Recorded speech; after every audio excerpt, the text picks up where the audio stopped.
नमस्कार दोस्तों, CF talks के पार्ट 2 में आप सबका स्वागत है। आज हम लोग एक बहुत ही महत्वपूर्ण टॉपिक पे डिस्कशन करेंगे। आज हम लोग एक कंपनी के बारे में स्टडी देखेंगे, एशियन पेंट्स, जो आज एशिया की टॉप 3 कंपनियों में से एक है। आज की डेट में इनके पास इंडिया का 53% मार्केट शेयर है और आज की डेट में इस कंपनी की वैल्यूएशन लगभग 36 बिलियन डॉलर्स है। तो आइए दोस्तों शुरू करते हैं आज की वीडियो। आज हम बात करेंगे कौन सी ऐसी स्ट्रैटेजीज थी जिससे एशियन पेंट्स इतनी बड़ी कंपनी बन गई है। आज इनके पास 53% मार्केट शेयर है और कैसे इन लोगों ने अपने बिजनेस को इतना बड़ा बनाया सिर्फ 81 साल के वक्त में, जब से ये कंपनी स्टार्ट हुई। आज हम लोग उन स्ट्रैटेजीज के बारे में भी डिस्कस करेंगे जो शायद आपके बिजनेस के लिए भी उतनी ही रेलेवेंट हो। तो आज हम दो चीजों के बारे में बात करेंगे। सबसे पहली एशियन पेंट्स की बेहतरीन सप्लाई चेन मैनेजमेंट सिस्टम के बारे में और दूसरी उनका बेहतरीन कैश फ्लो मैनेजमेंट सिस्टम और इंसेंटिव जो उन्होंने अपने डीलर्स के लिए क्रिएट किया। तो इस कंपनी के फाउंडर मिस्टर चंपकलाल चौकसी ने जब ये कंपनी चालू की तो उनको दो तरीके की प्रॉब्लम रियलाइज हुई। एक उनकी इन्वेंट्री वेस्टेजेस का, तो उनको धीरे धीरे बिजनेस ग्रो करते हुए समझ आया कि उनकी इन्वेंट्री लॉसेस बहुत ज्यादा होते थे। पहली ये उनको प्रॉब्लम समझ आई। दूसरी उनको प्रॉब्लम समझ आई कि उनकी पूरी कंपनी का प्रॉफिट साल दर साल कम होता जा रहा था क्योंकि उनका काफी ज्यादा प्रॉफिट के डिस्ट्रीब्यूशन नेटवर्क में डिस्ट्रीब्यूट हो जाता था। रफली उन्होंने रियलाइज करा किसी भी कंपनी का अपने डिस्ट्रीब्यूशन नेटवर्क में ही रफली 40-45% प्रॉफिट डिस्ट्रीब्यूट हो जाता है अलग अलग चेन्स पे। तो इन सब प्रॉब्लम्स को देखते हुए उन्होंने एक नया मॉडल स्टार्ट किया जिसका नाम था direct to direct dealer model. Mister Champaklal Choksi ने एक और चीज रियलाइज की। उन्होंने देखा डीलर्स का प्रॉफिट मार्जिन है वो हर साल कम होता जा रहा था, जबकि उनको रियलाइज हुआ उनके एक्चुअल सेलर्स तो डीलर्स ही है, ना कि उनके डिस्ट्रीब्यूटर्स और सुपर स्टॉकिस्ट। तो उन्होंने एक स्ट्रेटेजी डिवाइस की। उन्होंने क्या कहा कि हम लोग डायरेक्टली डीलर्स को माल सप्लाई करेंगे। इससे एक तो हमारा खुद का ग्रॉस प्रॉफिट इंक्रीज होगा, हम लोग उसका पोर्शन ऑफ ग्रॉस प्रॉफिट अपने डीलर को भी दे सकते हैं डायरेक्टली।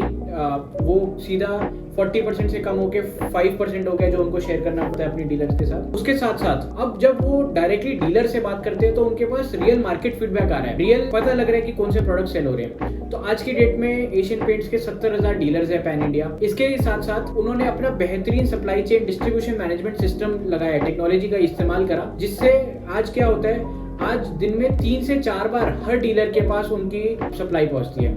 इससे उन्होंने just in time inventory model का भी काफी बेहतरीन इस्तेमाल करा। जैसे ही डीलर से दिन में कभी भी माल कस्टमर के पास जाता है, डायरेक्टली उनके वेयर हाउस के ऊपर इंफॉर्मेशन आती है और उससे उनके हेड ऑफिस तक कि किस डीलर पे किस टाइम पे कितना इन्वेंट्री स्टॉक आउट हो रहा है। तो इससे वो अपनी इन्वेंट्री प्लानिंग बहुत ही बेहतरीन तरीके से कर सकते हैं। अगर उनके दिन में फॉर एग्जांपल आप मान लीजिए 5 डब्बे रेड कलर के बिके, तो ये सेम इंफॉर्मेशन उनके हेड ऑफिस तक पहुंच रही है and that allows them to manage their inventory much better, to plan their inventory better, to supply that inventory just in time to their local warehouse, so that कभी भी ware house में shortage भी नहीं हो रही, at the same time कभी भी dead inventory नहीं पाइल अप हो रही। तो ये एक बहुत ही बेहतरीन उन्होंने मॉडल का इस्तेमाल किया। तो आज हम इस टॉपिक के बारे में क्यों बात कर रहे हैं? आज हम लोग देखते हैं हर बिजनेस में ऑन एवरेज 20 से 30% इन्वेंट्री लॉसेज होते हैं। इसकी वजह से क्या होता है, एक तो आपकी डेड इन्वेंट्री पाइल अप होती है, आपका पैसा फंसा रहता है उस इन्वेंट्री। दूसरा, ये डायरेक्टली आपके लिए लॉस है, ये आपके सीधा बॉटम लाइन के ऊपर हिट करता है। तो इससे हम अपने बिजनेस में क्या सीख सकते हैं? तो एशियन पेंट्स क्या करता है, इसको थोड़ा सा और डिटेल में समझते हैं। ये दिन में 3-4 बार डीलर के पास पहुंचाते हैं सामान, देन उससे ऊपर एक लेवल जो उनका लोकल वेयर हाउस होता है डिस्ट्रिक्ट सिटी लेवल पे या डिस्ट्रिक्ट लेवल पे, वहां पर सामान पहुंचता है स्टेट लेवल गोडाउन से प्रॉब्ली दिन में एक बार, एंड देन जो सिटी लेवल गोडाउन है उससे ऊपर जो स्टेट लेवल गोडाउन है वहां पर आता है उनके डायरेक्टली मैन्युफैक्चरिंग प्लांट से। ये मैन्युफैक्चरिंग में भी हब एंड स्पोक मॉडल को फॉलो करते हैं, इनके भी प्लांट्स अलग अलग जगह पे पैन इंडिया डिस्ट्रीब्यूटेड है। तो उस प्लांट पे ये प्रॉब्ली हर 4-5 दिन के अंदर सामान आ जाता है। तो इससे होता क्या है कि कभी भी जो उनके हेड मैन्युफैक्चरिंग प्लांट है वहां पर इन्वेंट्री 4 से 5 दिन या उससे ज्यादा की नहीं होती। इसके अलावा उनको एक रियल टाइम फीडबैक जाता रहता है कि क्या इस सीजन में रेड कलर ज्यादा बिक रहा है या ब्लू कलर ज्यादा बिक रहा है या कोई और कलर या कोई मिक्सिंग ऑफ कलर्स ज्यादा अच्छा बिक रहे हैं। तो इससे उनको रियल टाइम इंफॉर्मेशन मिलती रहती है ऊपर हेडक्वार्टर्स को, जो वो अपनी मार्केटिंग में भी यूज करते हैं। अगर वो बेसिकली मार्केटिंग में फॉर एग्जांपल आप समझिए कि अगर आप किसी एक्स कलर को ज्यादा मार्केट कर रहे हैं जबकि मार्केट की डिमांड कोई और कलर में है, इसका बहुत ही साइकोलॉजिकल इफेक्ट होता है कि कस्टमर्स ज्यादा उस ब्रांड की तरफ जाते हैं जो बेसिकली उनको लगता है कि that the colour that they are relating with. तो ओवरऑल इससे क्या हो रहा है कि उनके ग्रॉस मार्जिन, सेल्स सब कुछ बढ़ रहा है और उनका मार्केटिंग कॉस्ट कम आ रहा है। तो ये सेम टेक्निक हम लोगों को अपने बिजनेस में भी अपनानी चाहिए। इससे होगा क्या कि हमारी बॉटम लाइन के ऊपर सीधा इंपैक्ट पड़ेगा, बॉटम लाइन बढ़ेगी, इन्वेंट्री लॉसेस कम होंगे, हमारी मार्केटिंग कॉस्ट इंप्रूव होगी, वहां पर एफिशिएंसी आएगी। ये बात करते हैं आज के दूसरे टॉपिक पे, एशियन पेंट्स की स्ट्रैटेजी जिससे उन्होंने अपना कैश फ्लो मैनेजमेंट को इंप्रूव करा। तो कंपनी के फाउंडर मिस्टर चौकसी को एक और प्रॉब्लम समझ आई कि उनका काफ़ी ज़्यादा वर्किंग कैपिटल रिसीवेबल में स्टक रहता था। हमेशा क्या होता था कि उनके कस्टमर्स यानी उनके डीलर्स पैसे 45 डेज में, 60 डेज में, 75 डेज में पे करते थे, जिसकी वजह से वो हमेशा वर्किंग कैपिटल नेगेटिव रहते थे। इस दिक्कत को उनको सॉल्व करने के लिए उन्होंने एक बहुत ही बेहतरीन सोल्यूशन निकाला, जो आज के डेट में कई कंपनियां करती हैं, बट मैं आज उसके बारे में बात करूंगा और वो बहुत ही महत्वपूर्ण है आपके बिजनेस के लिए भी, जो आप अपने बिजनेस में भी कर सकते हैं एंड उससे आपके बिजनेस में काफ़ी इंप्रूवमेंट होगी कैश फ्लोज की, जिस वर्किंग कैपिटल को आप यूटिलाइज कर सकते हैं और चीज़ों में। तो उन्हें रियलाइज़ हुआ उनके जो रिटेलर्स हैं, उनके जो डीलर्स हैं, उनके लिए सबसे महत्वपूर्ण क्या है? उनके लिए सबसे महत्वपूर्ण था प्रॉफिट्स।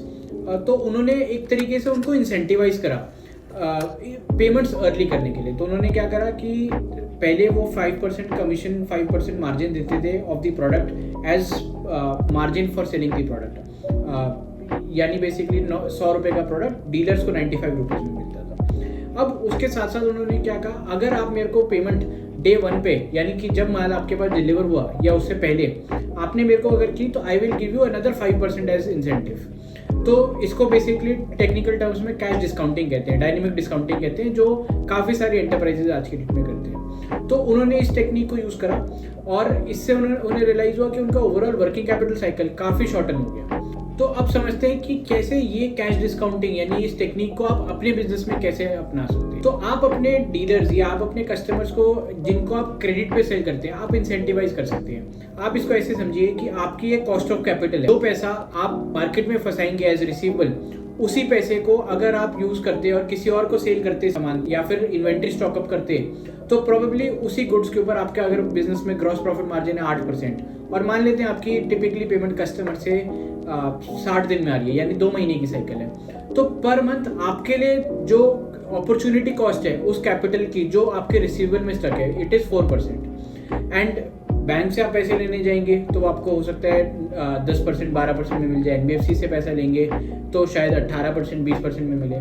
तो इसको ऐसे समझते हैं कि आपके लिए एंड हमेशा किसी भी बिजनेस में लिमिटेड एडिशनल वर्किंग कैपिटल ही मिलेगा किसी भी बैंक या NBFC। तो अगर आप अपने बिजनेस में अपने डीलर्स को यानी आपके कस्टमर्स को 2 से 2.5% पर मंथ के हिसाब से इंसेंटिवाइज करें कि आप उनको 3%, 4% एडिशनल डिस्काउंट दें फॉर पेइंग यू अपफ्रंट, इससे क्या होगा, एक तो आपका वर्किंग कैपिटल इंप्रूव होगा, उस पैसे को आप यूज़ कर सकते हैं कहीं और किसी और को क्रेडिट देने में या इन्वेंट्री स्टॉकअप करने में, जिससे आपकी टॉप लाइन ग्रो करेगी, उससे आपका बॉटम लाइन ग्रो करेगा और इससे आपके बिजनेस के अंदर ओवरऑल इंप्रूवमेंट आएगी। आपने देखा दोस्तों कैसे सप्लाई चेन मैनेजमेंट और बेटर कैश फ्लो मैनेजमेंट के थ्रू एशियन पेंट्स ने अपने आप को मार्केट लीडर बनाया। आई एम श्योर कि आपने भी इस वीडियो से कुछ सीखा होगा और आप भी इसको अपने बेटर बिजनेस में अपनाना चाहते होंगे। तो आज मैं आपको प्रोडक्ट भी रिकमेंड करूंगा इसके रिगार्डिंग। हमारा खुद का प्रोडक्ट है क्रेडफ्लो के नाम से, जो आप अपनी एग्जिस्टिंग अकाउंटिंग सॉफ्टवेयर से इंटीग्रेट कर सकते हैं और इन्हीं चीज़ों को जिनके बारे में मैंने आज बात की आपसे,